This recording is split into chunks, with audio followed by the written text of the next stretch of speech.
y'all! Welcome to Ramblin' Rita Reads, the show where one talkative Texan gives you the facts and folklore about tons of Texas topics. I am Ramblin' Rita, and today we're going to be talking all about a Texas favorite. Flower, that is. That's right, we're talking about the Texas bluebonnet. The bluebonnet is a beautiful blue and white wildflower that blooms every spring all over the state of Texas. These brilliant blooms blanket fields, flower beds, and the sides of highways from late March to mid-May. However, folks love this flower so much you can find its image printed on shirts, towels, dishes, and even jewelry all year round. Some Texas towns celebrate the blooming of this magnificent flower with springtime festivals, like here in Ennis, Texas, where they've been celebrating bluebonnet season for over 70 years. So you might be wondering what makes bluebonnets so special, and how did they become such a quintessential part of Texas culture? Well, let's start with the facts. In 1901, it was decided the bluebonnet would be the state flower of Texas. Surprisingly, that decision wasn't an easy one, and this horticultural head-scratcher soon came down to the age-old division of guys versus gals. It was the colonial dames of Texas who first proposed adopting the bluebonnet as the state flower, but the men of the house had other ideas. They suggested flowers like the open cotton boll or the prickly pear cactus, but the dames won the day by filling the Texas House of Representatives with beautiful bouquets of bluebonnets and displaying this painting by Austin artist Maude Walker called Bluebonnets and Evening Primrose. From that day on, the bluebonnet became a state symbol and folks went wild for that little wildflower. But you know, t-shirts and table settings aren't the only places that benefit from the beauty of bluebonnets. In fact, this little flower is an important part of Texas ecosystem. Bluebonnets are a native Texas wildflower. Being native to Texas means that bluebonnets have been growing in Texas for thousands of years without the help of humans, and they weren't brought to Texas from any other state or country. Bluebonnets are a part of a plant family called legumes. This is the same family that beans and peas come from. And just like peas and beans, bluebonnet seeds grow in a pod. However, these seeds are not edible and may be toxic to humans, so don't eat them. When a bluebonnet seed sprouts, it sends down roots. These roots help the bluebonnet in lots of ways. They grow long and deep so they can find water in hot and dry Texas soils. They also provide a home to good bacteria that help the bluebonnet turn nitrogen in the air into food for the plant. This doesn't just help the bluebonnet. When the bluebonnet dies, other plants around it can also use this converted nitrogen as food. The stem of the bluebonnet grows 12 to 18 inches tall and is covered in soft hairs. The bluebonnet's leaves are also fuzzy. They branch out in groups of 5, looking like little stars surrounding the plant. Up the stem, the bluebonnet consists of many small blue flowers with a cluster of white blooms at the top. As the small blue flowers begin to open from the bottom of the stem, they each have a white dot on one petal that turns red as the plant gets older. This is why the petals at the bottom of the plant have red dots, and the ones at the top have white dots.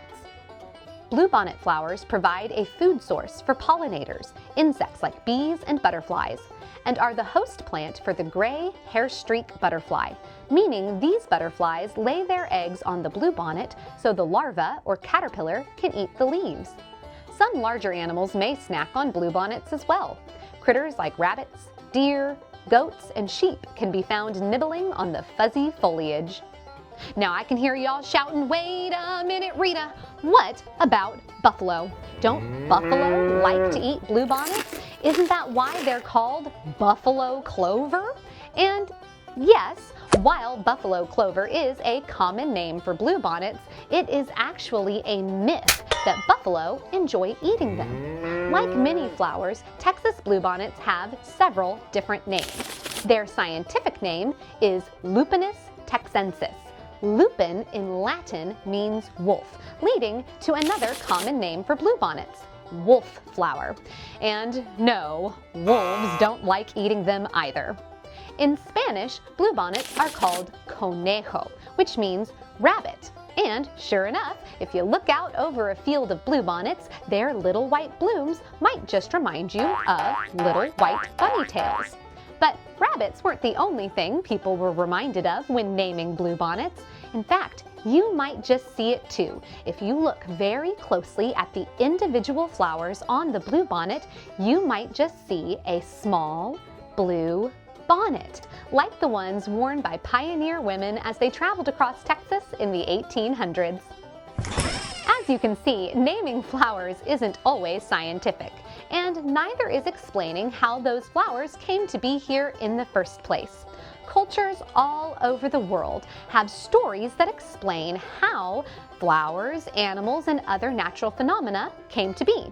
These stories are often called myths or legends, and here in Texas there are several different legends that explain the origins of the bluebonnet. Many of these stories are attributed to the indigenous peoples that lived on the land now known as Texas before it was colonized by the Europeans. One such story is attributed to the Comanche Nation and has been told and retold for hundreds of years. And today we are going to read this story in a book called Bluebonnet Girl by Michael Lind. I love this retelling because not only are the illustrations by Kate Keisler gorgeous, but this story is written in verse, meaning that it is written like a rhyming poem. See if you can hear some of the rhyming words and feel the rhythm as I read.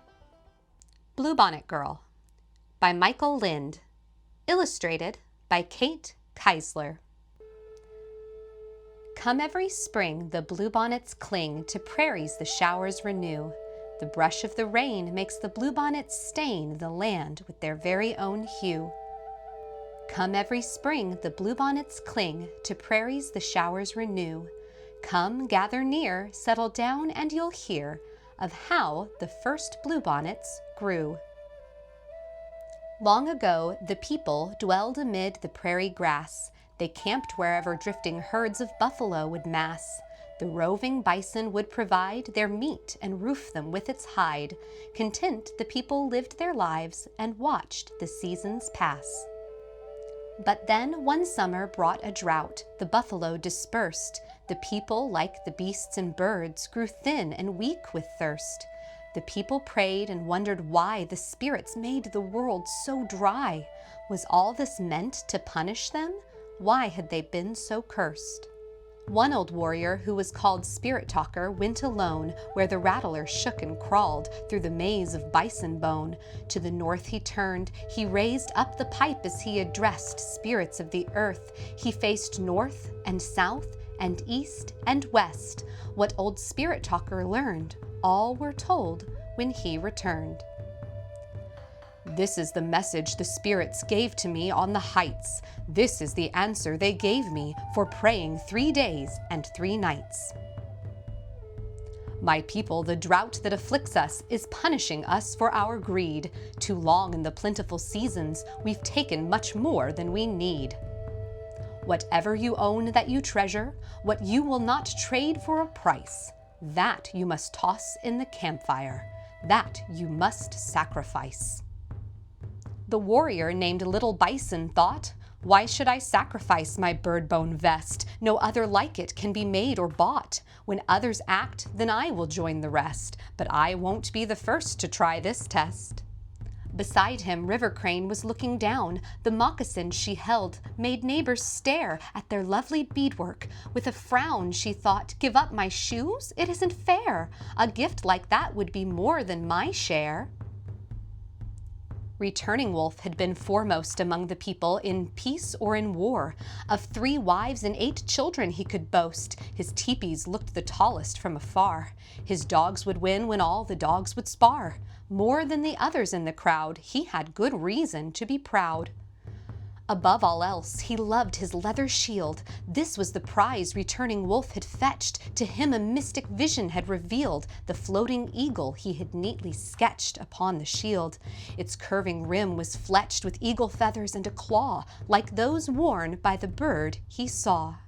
Now everyone belonging to the band was looking at returning wolf to learn if he would give his shield to save the land.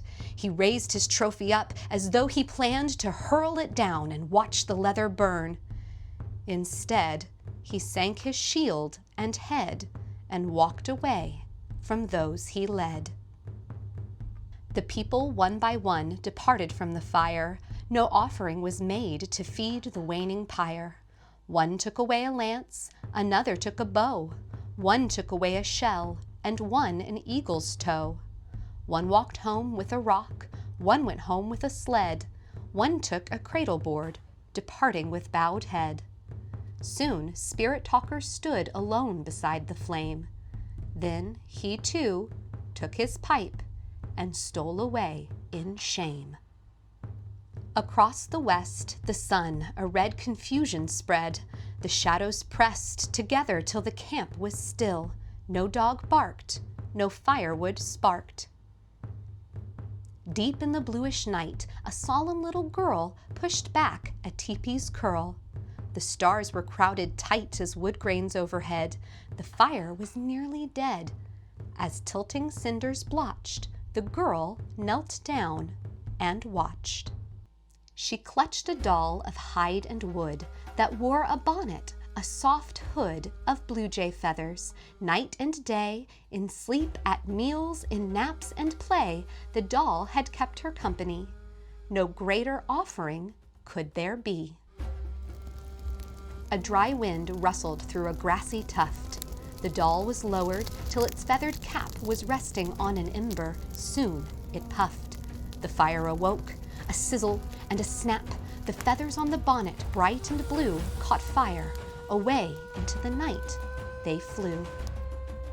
Rubbing her eyes, they stung and itched with more than soot. The little girl sat and watched the fragments whirl on spiral waves of heat. Unstitched by golden threads, the doll decayed to cubes of coal. The girl child prayed. Moth-like, the flakes took flight when she stirred an ember. The soot was soft and light as snowflakes in December, a blizzard in a drought. The pulsing ash burned out. The child at last stood up and passed across the camp. The tent was damp. She crawled inside the cone of hide. The camp was still. No embers popped, no cinders dropped. The camp was still. The rains returned with crack and flash. Lightning split the skies. The buffalo mistook the splash of pelting drops for flies. The herds of skittish pronghorns passed, spooked by every glow and blast. On rippling wings, the hawk careened over the stormlit plain to safety under boughs that screened its refuge from the rain. Coyote trotted anxiously, tickled by what he could not see. From flooded tunnels, prairie dogs emerged with baffled barks. In creek beds, mud-encrusted frogs used branches as their arcs. The nightmare melted in a dream. The drought dissolved in sparkling steam. The morning glowed. The child awoke to hear the folk exclaiming all around. The girl stretched to unfurl the teepee flap. Outside she saw what caused their awe. Blue as the slant of an afternoon squall, blue as an oxbow lagoon, above all, blue as the feathers that burned on the doll. Bluebonnets wavered. Voiceless with wonder, the girl stood among stems on which blue and white blossoms were hung. Noiseless the bells of the flowers were rung, by breezes they flavored. The girl felt a hand on her shoulder. "I know of the price that you paid," Spirit Talker told her. "I witnessed the gift that you made. Because you gave up what was precious above all else to you, the showers have come to refresh us with flowers that make the world new." And still every spring come the showers that bring bluebonnets to prairies again. And where they appear, it is said you can hear the laugh of a child in the wind. Wasn't that a beautiful story? Thank y'all so much for dropping by and learning about the Texas bluebonnet today. Hopefully, you might have the opportunity to visit Texas in the spring and see these beautiful blooms for yourself. Parents and educators, learning and fun doesn't have to stop here. Check out the links in the description below. I've included a book list full of wonderful titles all about bluebonnets and other Texas state symbols. You can find these books at your local library or on Amazon. We have also created some TEKS-aligned activities appropriate for grades pre-K through 5. And of course, don't forget to like, comment, and subscribe so you can be notified every time Ramblin' Rita reads. That's all for today. We'll see you next time. Happy trails, y'all!